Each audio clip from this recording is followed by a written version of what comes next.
ഒരു 4 ദിവസത്തേക്കുള്ള ദോശമാവ് ഞാൻ അരച്ച് വെച്ചിട്ടുണ്ട് കേട്ടോ. ദോശമാവ് അരയ്ക്കുമ്പോൾ അങ്ങനെയാണ്, ഞാനൊരു 4 ദിവസത്തേക്കുള്ളത് തന്നെയാണ് അരച്ച് വയ്ക്കുക. ഇവിടെ എല്ലാവർക്കും ദോശ ഇഷ്ടമാണ്. ഓരോ ദിവസം ഓരോ കറി, ചമ്മന്തി, ചട്നി, പിന്നെ മസാല ദോശ, പിന്നെ തക്കാളി ചമ്മന്തി, പുതിനയില ചമ്മന്തി, അങ്ങനെ കറികൾ മാറി വരും. ദോശ എല്ലാവർക്കും നല്ല ഇഷ്ടമാണ് കേട്ടോ.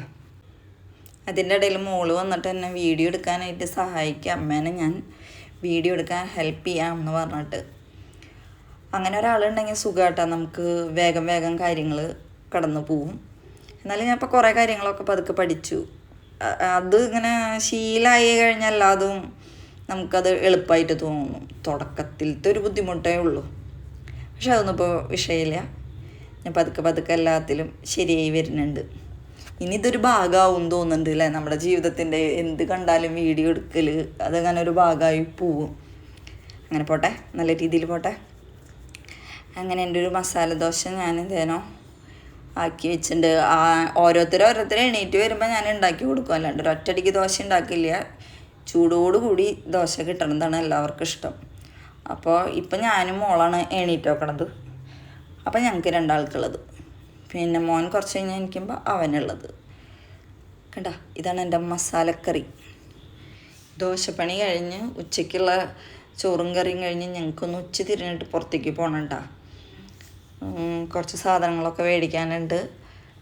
അപ്പോൾ അതിൻ്റെ ഒരു കുഞ്ഞൊരു സന്തോഷത്തിലാണ് ഞങ്ങൾ ഒന്ന് കുഞ്ഞൊരു യാത്ര പോകുന്നുണ്ട് ഞങ്ങൾ. അപ്പം അതിൻ്റെ ഒരു കുഞ്ഞൊരു സന്തോഷം എന്നല്ല കേട്ടോ, വലിയൊരു സന്തോഷമാണ്. ഇപ്പം ഞങ്ങൾ ടൂറൊക്കെ പോയിട്ട് വർഷങ്ങളായിട്ടുണ്ട്. പണ്ട് ഇടയ്ക്കിടയ്ക്ക് പോകണ്ടായിരുന്നതാ, ഇപ്പോൾ കുറേ ആയി പോയിട്ട്. അങ്ങനെ ഒരു യാത്രയുടെ പെട്ടെന്ന് വന്നൊരു യാത്രയായിട്ടാ. ഞങ്ങൾ ഒരു വർഷത്തിൽ മീതെ പ്ലാൻ ചെയ്തു, പക്ഷെ പ്ലാനിങ് ഒന്നും നടക്കണ്ടായിരുന്നില്ല. ഇപ്പോൾ പക്ഷെ ഒത്തു വന്നു. അപ്പോൾ ഞങ്ങൾ എന്തായാലും പോകാമെന്നൊക്കെ വെച്ചിട്ടുണ്ട്. അതിൻ്റെ ഒരു തെളിമയൊക്കെയാണ് ഞങ്ങളുടെ മുഖത്തേക്ക് കാണുന്നത്. അങ്ങനെ വീട്ടിലത്തെ പണികളൊക്കെ ഞാൻ വേഗം വേഗം തീർത്ത് കല്യാണിക്കുട്ടിയായിട്ട് ഞങ്ങൾ ഇവിടെ അടുത്ത്, ഞങ്ങളുടെ വീട് നടത്തറയാണ്, ഇവിടെ അടുത്ത് മണ്ണുത്തിക്കാണ് പോണത്. പക്ഷേ വിചാരിച്ച പോലെ സാധനങ്ങളൊന്നും ഞങ്ങൾക്ക് കിട്ടിയില്ല അവിടെ പോയപ്പോൾ. തൃശ്ശൂർക്ക് പോകാമെന്നാണ് വിചാരിച്ചത്. വെയിൽ കാരണം ചെറിയൊരു മടി വന്നു. അപ്പോൾ മണ്ണുത്തി പോയി ഒപ്പിക്കാമെന്ന് വിചാരിച്ചു. അതാന മണ്ടത്തരായി. വെറുതെ അവിടെ വരെ പോയി, വിചാരിച്ച പോലെ നടന്നുമില്ല. അപ്പം ഇങ്ങനെയൊക്കെ വീഡിയോ എടുക്കാനായിട്ട് നല്ല ചമ്മലുണ്ട്, രണ്ടുപേർക്കും ഉണ്ട്. പക്ഷേ ഈ യൂട്യൂബിൽ വന്നു കഴിഞ്ഞാൽ അതൊക്കെ നമ്മൾ ശീലിക്കണ്ടേ. അത് കാരണം അത് അങ്ങനെയൊക്കെ എടുത്ത് നടക്കുക. ആൾക്കാരുടെ മുന്നിലൊക്കെ എത്തുമ്പോൾ ഇത്തിരി ചമ്മലും കാര്യങ്ങളൊക്കെ ഉണ്ട്. പതുക്കെ അതൊക്കെ മാറും. പോണേൻ്റെ ഇടയിൽ കാണാനുണ്ടോയെന്ന് എനിക്കറിയണില്ല, എനിക്കും കാണുന്നില്ല. 2 മൈനേനെ കണ്ടു. അപ്പം പോയ കാര്യം നടക്കുമെന്ന് വിചാരിച്ച് പോയതാ. പക്ഷെ ആ മൈനേനെ കണ്ടതിലൊന്നും എനിക്ക് വലിയ വിശ്വാസം പിന്നെ കിട്ടിയില്ല. പോയതത്ര നടന്നില്ല. എന്നാലും സന്തോഷം ഉണ്ടായിരുന്നു.